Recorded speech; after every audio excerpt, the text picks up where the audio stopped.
some games are so big, so heavily anticipated that we can't cover them in just one sitting.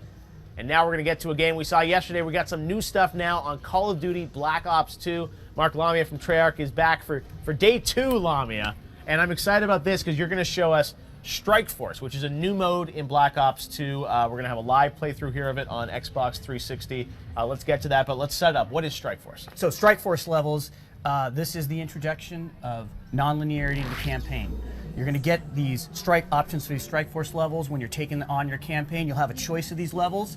These are the proxy wars that are occurring in the year 2025. You and your Black Ops team, you'll have a choice of which one of these levels you want to go on. In this case, we've chosen Singapore. We're going into Singapore with this Black Ops level. Now, the thing about Strike Force levels is they are entirely new game design. Right now, what you've seen him just do, the player just do here, is he's gone into Overwatch mode. He's looking at it from a strategic vantage point, and he's setting up his markers here. He wants his squad to go here. He can see in red there, you can see the enemy, and you can see what's going on. He needs to secure these 3 positions. So he's getting a lay of the land, he's going to set it up, and then at will, he can move into and play any one of these. This is your choice, right? So it's like how you can play this level the way you want to play. It's a sandbox level. You can take over the objectives in whatever way you want, in any order that you want. And you can play, you can lose. And you can level, lose. Right? And you can lose. So so obviously in a Call of Duty game, you need to win, right? Not anymore. In this case with Strike Force levels, if you lose, we'll take account of that in the story, and the story will progress. Now, of course, if you want to go back and play, which I know you're a completionist and you'll probably want to go and do that, all of course. achievements. But the story will progress forward, and it'll take note of how you performed in these levels, and the story will progress. So one of the things about these levels is you can play any one of the people on your Black Ops squad, and you can take over any of the machinery and the equipment on the battlefield that you go in with. So in this case, what will happen is you'll start to bring in reinforcements. He's obviously trying to take this position here, and his team is battling. He's going into Overwatch mode here. He's about to get some new units that are dropped in that he can take over and play with. Wow.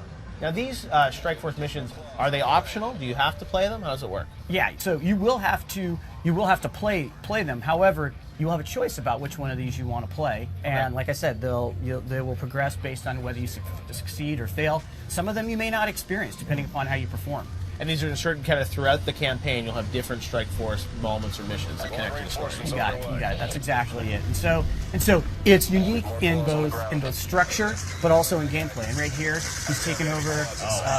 He's taken over one of the drones here, and he can either fire the rockets or he can fire his other heavy caliber weapons. He's rolling right now. This is a very powerful weapon. Clearly, he's driving, right?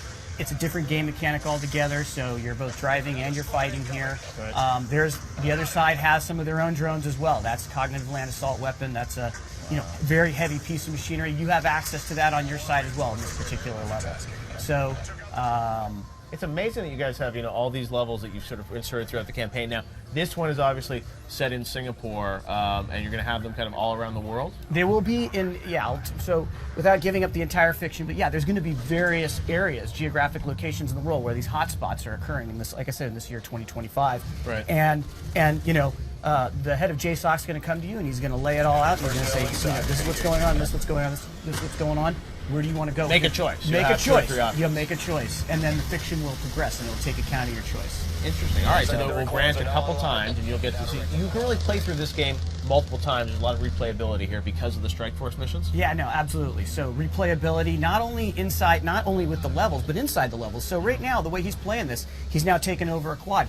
He's choosing to play this level in a particular way. So he's flying through this level with the quad, which is just a lot of fun. You can see that he's... So this quad gameplay, is that gameplay that we'll see in the single-player campaign as well, or are you reserving that for Strike Force? So there is quad gameplay in the campaign. What we've showed you is actually it being used as squad backup. Right. Okay. So it's different mechanic altogether. There's a quad right there. Right now you're flying it and you're fighting it. In the campaign in Los Angeles that we showed you guys yesterday, that's squad backup for you. So it's a different gameplay mechanic. So we're able to use the new technology of warfare in the year 2025 in completely different ways depending upon the context here. All right, Marco, I think we're going to have to leave it there. That is Strike Force, though. You got so much coming for Call of Duty Black Ops 2 Strike Force. We saw a campaign yesterday.